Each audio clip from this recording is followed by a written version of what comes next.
For years, Beyoncé floated through the business scene like a phantom.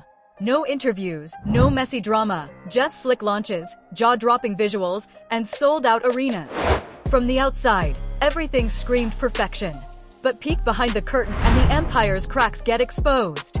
Whispers claim she's untouchable. But now some are questioning if that same distance is exactly why her business projects keep collapsing in flames. Because while Beyoncé's music legacy is untouchable, her brand beyond the booth, that tale is way uglier than fans admit. Let's rewind to House of Duran. In 2004, Beyoncé and her mom Tina Knowles, they launched a daring, soul-inspired fashion brand, honoring her grandmother. With Tina's design chops and Beyoncé's star power on the label, it looked like a guaranteed hit.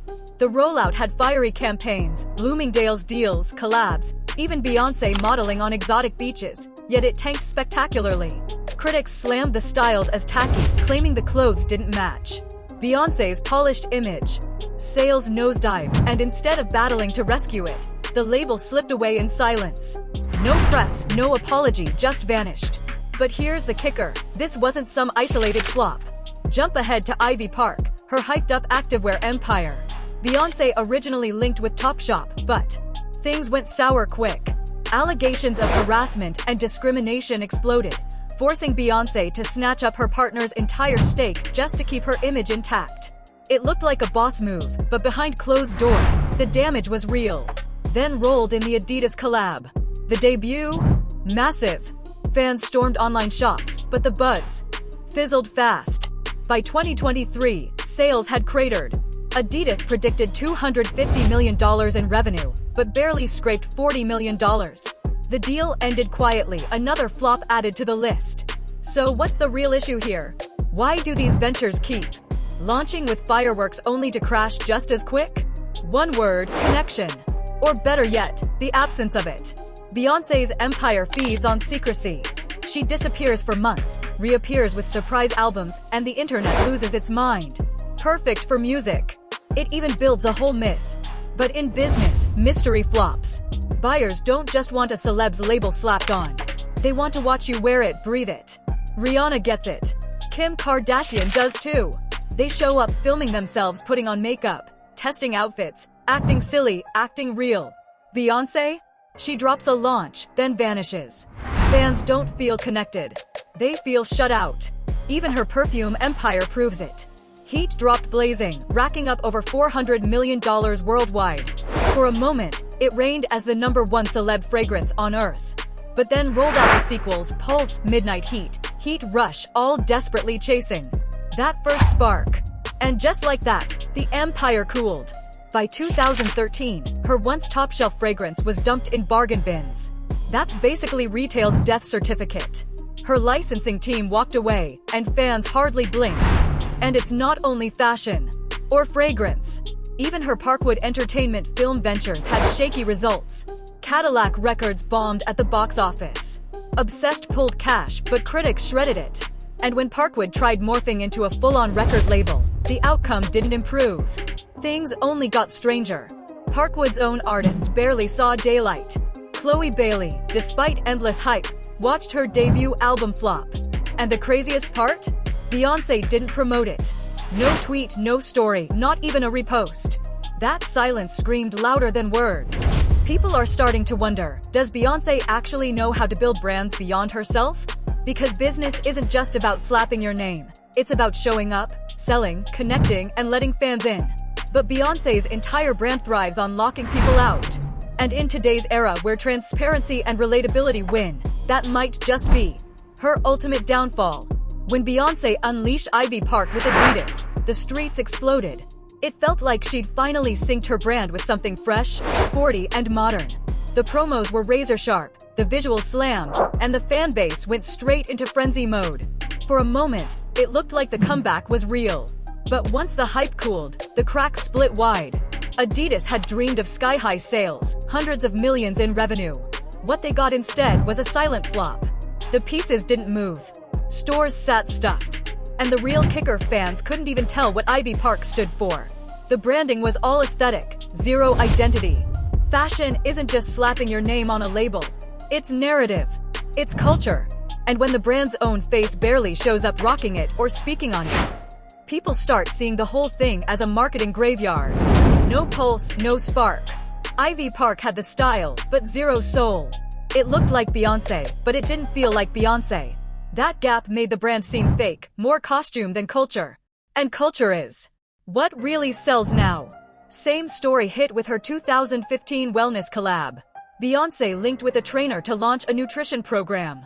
But this wasn't some chill meal plan, it was brutally low-calorie, so extreme that health experts loudly warned folks to steer clear. The backlash came swift. Nutritionists labeled it dangerous. Fans dragged it as unrealistic, and critics asked why Beyoncé would ever endorse something so extreme. No explanation, no pushback, just silence. And as the backlash stacked up, the brand vanished. Another flop quietly buried. But here's the pattern. These projects don't crash from lack of money or style. They collapse from lack of soul. Rihanna built Fenty by diving all in tutorials every day. After I was doing the last world tour, That's why fans buy in. Kim Kardashian's schemes feels like her second skin. She's constantly in it, pushing it in casual, relatable ways. Beyoncé, meanwhile, hovers above everything royal, iconic, but untouchable. You don't believe she's actually spraying her perfume daily or sweating in Ivy Park leggings. It all feels staged, like a glossy shoot, not genuine passion. Then comes Parkwood Entertainment. When Beyoncé cut loose from her father and seized full control, it was sold as a power move. She was queen of her own empire, dropping visual albums, curating tours, owning her story. But when it came to handling talent, signing acts, launching stars, the empire split at the seams. Chloe Bailey had every ingredient for a breakout: talent, beauty, momentum. Yet when her album dropped and the sales tanked, fans noticed Beyoncé's fingerprints were missing. No promo, no push, no spark. And for an artist carrying your label, that silence cuts deep. Industry voices started murmuring what fans had already blasted online. Parkwood doesn't build, it clones. Every act ends up looking like Beyoncé light. The sound, the visuals, the sound, just hollow echoes of the queen. No room for originality, only the demand to mirror Beyoncé's perfection. But without her platform, fame, or media engine, that pressure turns into a cage. Artists don't rise, they shrink under crushing expectations. A label should create stars, not shadows. Yet Parkwood is looking less like a launchpad and more like a shiny holding cell. Even artists like Halle, who gained crossover buzz from major film roles, seem frozen in limbo musically. The spark fades, the energy dies, and fans question if signing with Beyoncé is a blessing or a cosign. Beyoncé built her legend on being untouchable, that's the allure. She avoids the mess, skips the over-explaining. She moves quietly, drops masterpieces, and watches the world lose it. But in business, especially in today's transparency era, that very silence starts to feel like a barrier. And when you're selling anything, clothes, music, perfume, that wall between you and buyers is pure disaster. Truth is, Beyoncé's brand outside music doesn't feel lived in. It feels staged, detached, perched above the crowd. Perfect for a stadium show, but for skincare, fashion, wellness, or any lifestyle game, fans crave being part of the ride. They want the IG stories, the clumsy bloopers, the "this flopped for me today" moments. That's what builds loyalty now, not flawless perfection, but personality. That's why when people see Rihanna's Fenty or Kim Kardashian's schemes, they don't just see products, they see reflections of the person behind them. Rihanna built Fenty around her own skin tones, demoing products on camera, even posting barefaced.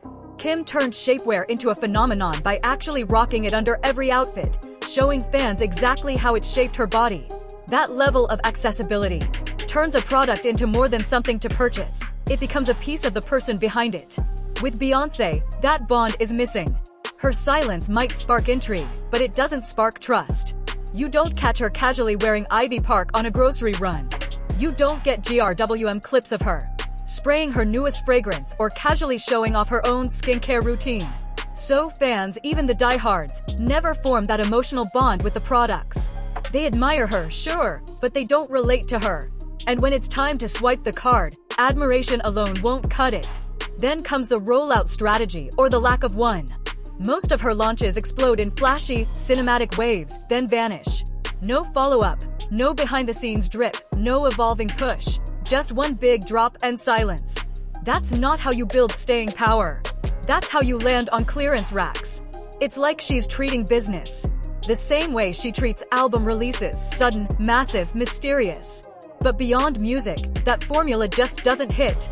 Even Parkwood runs into the same snag. Artists under her label get pushed through a machine that copies Beyoncé's hyper-controlled style, but without her platform or reach. When their projects drop, there's no viral rollout, no meme-worthy spark, no authenticity to grab. Fans can't even tell what sets them apart because their individuality gets smothered. And worse, when they flop, Beyoncé stays silent. No push, no rescue plan, no second wind. Eventually, you've got to wonder, is she stretching herself too thin? Maybe not every legend is built to be a mogul. Beyoncé's genius is performance, vision, music, not mentorship or selling products beyond her aura. Her mystery is what crowned her iconic. But in today's game, legends have to show up raw.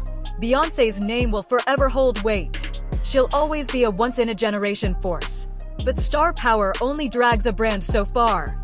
At some point, it demands presence. It demands a human touch. It needs connection. And right now, her empire's not cracking from lack of greatness. It's cracking because we can't feel her in it. Fans aren't chasing perfection anymore. They're craving real. And until Beyoncé delivers that, every non-music venture might just keep crashing.